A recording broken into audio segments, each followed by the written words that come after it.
Binisita ko ang aking kapatid sa kanyang work. Hello mga ka-friendly for today's vlog. So eto na nga yung aking part 3 ng video.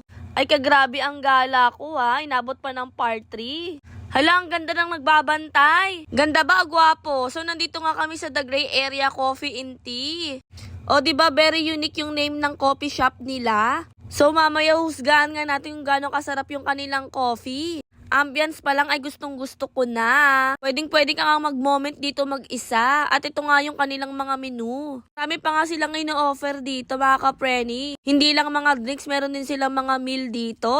Hindi nga pala ako nakapag-video masyado dahil nga may nag-picture-picture dito. At masasabi ko talagang masarap ang kanilang coffee. At pasok na pasok talaga ito sa aking panlasa. Sa aking mga viewers dyan, pakilike naman ang kanilang Facebook page. Para naman ay masuportahan din natin sila. Ilalagay ko ang link sa comment section. Thanks for watching mga ka-friendly, babu!